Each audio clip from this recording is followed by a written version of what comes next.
Pues hoy tenemos con nosotros ante la cámara a Ana Galdós Monfort y en los próximos minutos vamos a hablar con ella, ya que ha realizado un trabajo dentro de lo que es la primera edición de la beca Julia Irureta-Goyena, y es que en su trabajo ha hablado de la vida, de la obra y un poco del trabajo que tenían las mujeres, pero se ha centrado en un periodo muy concreto que es el final del Renacimiento. Pero para conocer todo este proyecto un poco mejor vamos a hablar con ella y que nos cuente cómo ha desarrollado el proyecto. Así que Ana, lo primero de todo, vamos a empezar por el principio. Cuéntame, ¿por qué decidiste empezar este proyecto? ¿Cómo te surgió un poco la idea? Pues bueno, yo llevo muchos años ya investigando en temas de historia y bueno, a lo largo de toda mi trayectoria profesional, ¿no? Que son más de 25 años, me iba encontrando siempre con temas relacionados con las mujeres, ¿no? Y encontraba también lo que decían los documentos y lo que pensaba la gente, ¿no? Los estereotipos que tenemos de las mujeres en el pasado, pues que no se correspondía. Entonces yo quería demostrar que las ideas que teníamos tan arraigadas sobre esas mujeres, pues que era un estereotipo, ¿no? Y quería demostrarlo a través de la documentación, porque al final la historia es ciencia, entonces tenía que demostrarlo así, ¿no? De forma científica. Eso es, eres historiadora, eres investigadora. Cuéntanos, ¿por qué decidiste centrarte concretamente en este periodo de estos siglos? ¿Por qué definiste así el proyecto? Sí, siglo XV, siglo XVI, porque bueno, es mi ámbito, sobre todo de mi especialidad, porque además en Irún ya había investigado, tenía muy trabajado el siglo XVI, con una investigación que hice a través también de un trabajo de una beca de investigación, y bueno, ese ámbito lo tenía bastante estudiado, ¿no? Pero no desde el punto de vista de las mujeres. Entonces, bueno, pues como ya controlaba ese ámbito, pues me decidí a ese periodo cronológico. Eso es. Al final lo has centrado en la época o sea, te has centrado sobre todo en las mujeres, ¿no? Cuéntanos el por qué, porque al final muchas veces cuando hablamos de historia las mujeres quedan delegadas a un segundo plano, quizás no sabemos tanto o así, o eso es lo que nos han contado. Entonces, ¿por qué decidiste enfocarlo así? Sí, porque sobre todo cuando estudiamos la historia, ¿no? Tendemos a generalizar. Entonces decimos, por ejemplo, estudiamos la vejez, estudiamos la infancia, pero sin tener en cuenta la perspectiva de género, ¿no? Que al final pues cualquier acontecimiento histórico, una guerra o cualquier desarrollo dentro de la vida de una persona afecta de forma diferente si es hombre o si es mujer. Entonces yo quería también indagar en eso, ¿no? Ver un poco cómo afectaban los diferentes acontecimientos a las mujeres. Y para todo ello, cuéntanos, ¿dónde has acudido? Porque claro, para hablar sobre el siglo XV y XVI hay que retroceder bastante en el tiempo. ¿Cuáles han sido tus fuentes? Pues bueno, fuentes documentales, sobre todo, he trabajado también en bibliografía, pero sobre todo en historia, para investigar tienes que pisar los archivos, si no, no se hace investigación. Y aquí, en el caso de Irún y de la historia de las mujeres, tenemos dos archivos locales, el archivo municipal de Irún, que es fundamental, el archivo municipal de Hondarribia, porque Irún pertenecía jurisdiccionalmente a Hondarribia, entonces ahí hay mucha documentación relacionada, muchos pleitos y documentación. Y luego otro archivo muy importante para Guipúzcoa y Irún en concreto es el archivo de protocolos de Guipúzcoa. Y ese es, ahí pues lo que hoy hacemos a nivel de escrituras, ¿no? Cuando hacemos un testamento, una compraventa, todo eso, la documentación la llevamos ante un notario, en esa época se llevaba ante un escribano y toda esa documentación está en ese archivo. Y luego hay otros dos archivos que son fundamentales y muy ricos, muy interesantes, que es el archivo de la Real Chancillería de Valladolid y el archivo diocesano de Pamplona. Y esos dos en Valladolid, porque en esa época, siglo XV, XVI, también en el XVII, cuando una persona quería denunciar, ¿no? Y iba ante los tribunales, primero en Irún tenía que acudir a Hondarribia, que era el tribunal que le correspondía. Si, por ejemplo, se daba un fallo que no interesaba a una de las partes que pleiteaban, pues podían apelar. Entonces acudía al corregidor, que estaba en Tolosa.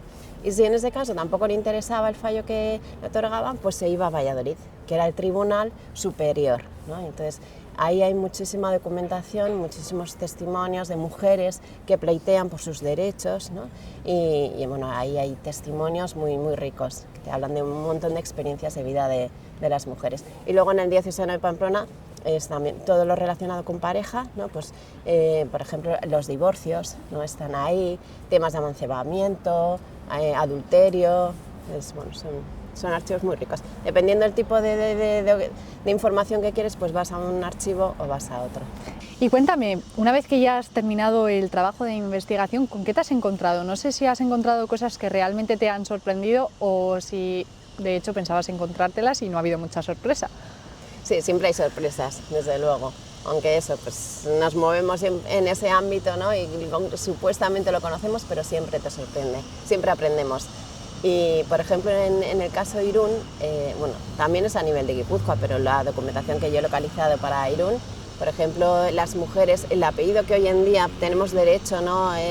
Nuestros descendientes pueden, o sea, nosotras como mujeres podemos decidir si nuestros hijos pueden llevar nuestro apellido, pues en esa época ya existía esa opción, ¿no? Y hay personas, por ejemplo, cuando las mujeres pueden heredar la casa, ¿no? Y hay muchas mujeres en Irún que tienen como dote la casa familiar, y entonces muchas veces los hijos de esas madres que heredan la casa adoptan el apellido materno, y es una práctica muy habitual. Pues otro ejemplo, por ejemplo, lo tenemos en la iglesia. Las mujeres tenían la costumbre de entregar las ofrendas a la iglesia, ¿no? Pues cuando se celebraban los aniversarios por los difuntos, y ahí esas mujeres entregaban a las criadas de los clérigos las ofrendas, ¿no? Pero la primera, o sea, se hacía un reparto de esas ofrendas. Pero el reparto se hacía, primero recogía las ofrendas la criada del rector de la iglesia, y esa criada repartía entre las demás criadas de los otros clérigos. Y entonces, bueno, ahí hay un momento en el que, claro, como al final el que reparte se lleva la mejor parte, pues hay una discusión entre los clérigos que no están de acuerdo que el rector se lleve la mejor parte, que al final es la criada del rector la que decidía cómo repartir. Entonces, bueno, hay una discusión ahí y se lleva a juicio, se lleva al Tribunal de Pamplona, y ahí se decide que las mujeres ya no pueden hacer el reparto de las obladas, que las criadas no tienen derecho a hacer ese reparto. Y en cambio, o sea, y esto es casi a finales del siglo XVI, y hasta esa época existía la costumbre de que fuera la criada la que hacía el reparto de esas ofrendas, ¿no? Y entonces parece, bueno, pues que tenía su importancia, ¿no? Y su poder, ¿no? Su espacio de poder ahí. Eso nos comentabas antes de comenzar la entrevista, ¿no? Que muchas veces tenemos una idea preconcebida en la cabeza en cuanto a las mujeres y su vida en siglos anteriores, que muchas veces no se corresponde con la realidad, e investigaciones como esta pues al final terminan demostrándolo, ¿no? Claro, sí, sí, sí. Y mi idea era eso, por eso también el objeto era no solo hacer la investigación, sino hacer un ensayo divulgativo para que llegue a la gente, ¿no? Porque al final muchos estereotipos que sí que pues están pues a la orden del día en la calle, pero a nivel académico eso ya está superado. Pero claro, lo que tenemos que conseguir desde la academia es llegar a la gente, ¿no? Y cambiar esos estereotipos a través de este tipo de investigaciones y de divulgación. Claro, porque al final esto lo que permite es complementar lo que es la historia de Irún, ¿no? Conocer más de cómo fue nuestro pasado, y también lo que decías, acercarlo a la gente, en este caso en formato de libro, ¿no? Cuéntanos, sí, ¿cómo sí. se va a desarrollar este proyecto? Bueno, el libro ya está escrito, ¿no? Está entregado, es un ensayo divulgativo, y la idea es publicarlo en 2025. Así que ya, en breve. Eso es, y al final hemos visto que hace poco realizabas una primera pues, exposición, ¿no? De lo que ha sido tu trabajo en la Casa de las Mujeres de Irún. Cuéntanos, ¿cómo fue? ¿Qué acogida tuvo el proyecto y un poco cómo te acogió la gente? Pues bien, la verdad es que me sorprendió, porque al final en estos actos muchas veces pues, no sabes, claro, la gente que va a acudir, ¿no? Y bueno, fue bastante gente, así que por ese lado muy bien. Y luego fue interesante porque la gente se veía interesada en el tema, y bueno, hice una serie de preguntas también muy relacionadas pues, con la actualidad, y bueno, la gente se le veía curiosa, y sobre todo que tenía ganas de leer el libro, ¿no? Y ver realmente lo que he investigado, ¿no? Eso es, al final esto demuestra, ¿no? Que becas como esta, la de Julia Iruretagoiena, son importantes porque dan opción a que este trabajo se realice y se difunda, ¿no? Claro, sí, al final es fundamental la financiación, es la única forma de poder investigar. Y cuéntanos, para ir terminando, Ana, no sé si tienes algún nuevo proyecto ya en mente, una vez que ya has investigado esto, si te han creado ganas de investigar alguna otra cosa, o si tienes todavía alguna asignatura pendiente por ahí con la que quieras ponerte próximamente manos a la obra. Siempre estoy investigando, eso sí. Ahora lo que pasa es que voy a frenar un poco el ritmo de trabajo porque ha sido mucho trabajo entre esta investigación y luego que también trabajo en la Universidad del País Vasco, entonces con otros temas de investigación y bueno, entonces voy a parar un poco el ritmo, pero voy a seguir investigando, eso seguro. Eso esperamos, porque si el resultado es tan interesante como este, merecerá seguro la pena conocerlo, así que eskerrik asko por habernos acercado todo esto y por habernoslo contado. Mila esker.